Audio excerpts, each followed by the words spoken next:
Greetings YouTube. Welcome to another Glock 19 video. Yeah, it's new for me. My first handgun purchase. Police trade-in Gen 2. I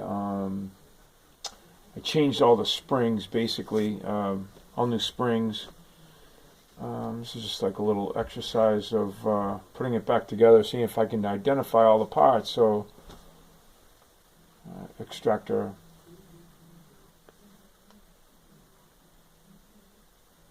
recoil spring assembly, I'm sorry.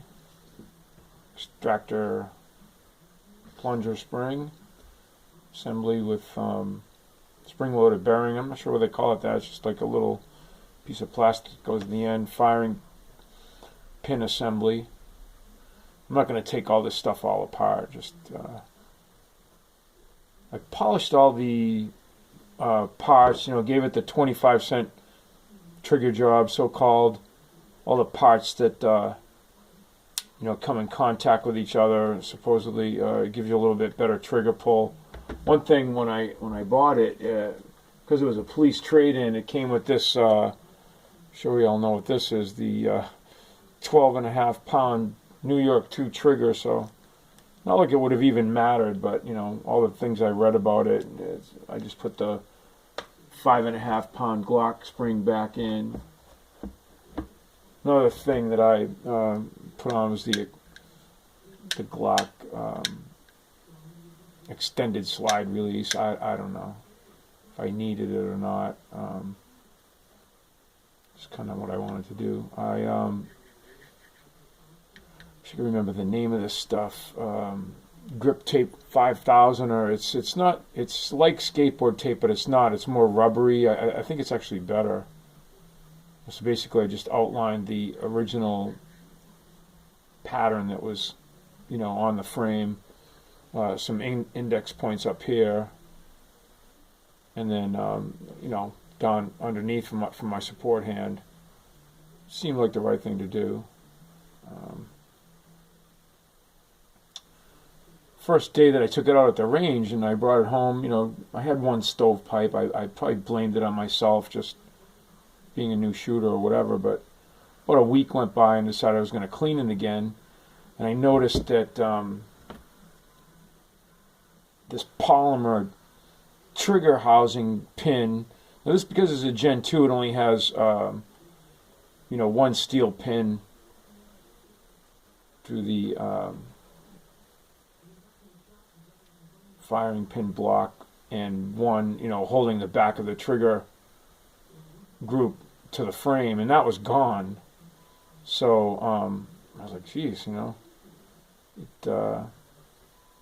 definitely got another one in there, but I'm not sure if that had anything to do with the stovepipe or not. It seems like that this is down in there. It's not going to go in there anymore, and this is when the slide is all on there. I don't think that it maybe had anything to do with that, but we'll see. Yep, this killed a lot of bad guys in New York, I would say, maybe. I don't know. We'll see. Now let's put it back together. So we start with the slide. This has all been cleaned, and like I said, this is just more like a introduction and exercise for me to be able to identify all these parts. So yeah, I polished up all these parts, and I would like to do the feed ramp on the barrel a little bit more. I don't really have a Dremel tool, so I kind of did it with Q-tips and Mother's aluminum polish, but it's all good. Okay, so firing pin safety goes in, right? You can kind of see when you press it down, you can see a little slot in there, how it can capture the extractor.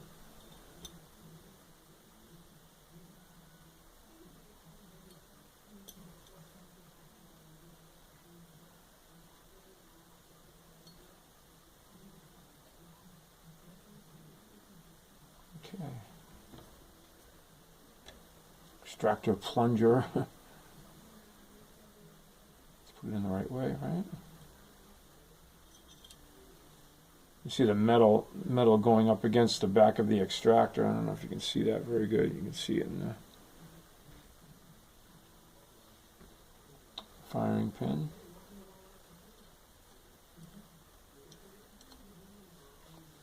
This hasn't happened to me yet, but I can certainly see how it could happen, especially this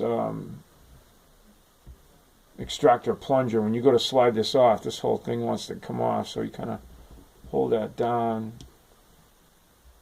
That's kind of holding the firing pin. I don't know what you call the back part of that plastic sleeve. Then you just push down the extractor plunger to the point where you can push this back plate in.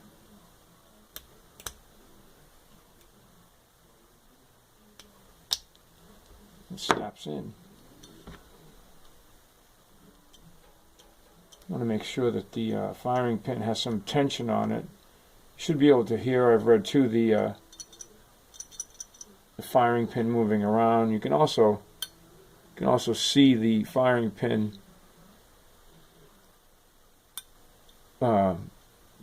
extrude, like, you know, poke out of its little hole from the on the breech face down there. It's all good. It's all good. I have this ruler here as a reference, just so I know where to keep everything in the shot. So hopefully this can all be seen. I'll have to take this out to the range probably for the weekend. Give it another go.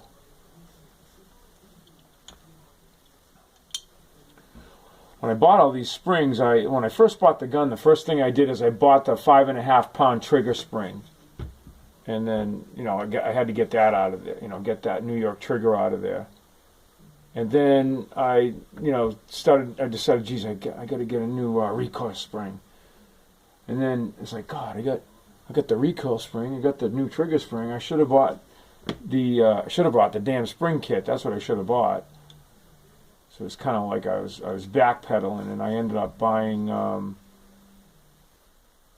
this, the recoil spring, the extractor plunger spring, and the firing pin safety spring off eBay. So yeah, I don't know. I hate giving people my personal information. I could have gone to Midway or Glockmeister or whatever, but I really don't want to open up an account. I just want to buy stuff, you know what I mean? Obviously that has to go on its little lower sleeve down there. It's all good. Yeah, this thing just seems like it was built like a tank, you know what I mean? When I got to buy this at the gun shop I bought it from, they had about 6 of them, and although this isn't perfect, this one had the least amount of holster wear on the slide, so that's kind of like why I chose it. It also had this, I don't know what you call this, like there's typically a hole here in the back. This is just like a filler, like a little extra plug that can go in the back, so it had that. But other than that, they were all the same. Come with the 10-round mag for those of us who unfortunately live in the Commonwealth of Massachusetts. But yeah, it's all good. I'm happy. I kind of want to get I got it in my head now. I want to get what do you call it? A pistol caliber carbine. You know, that shoots 9mm. I have no ammunition anywhere in this vicinity. Yeah, that would be something I want to get next. But yeah, Glock 19 Gen 2. I think it's still got a lot of life left in it. Time will tell. Thanks for watching the video.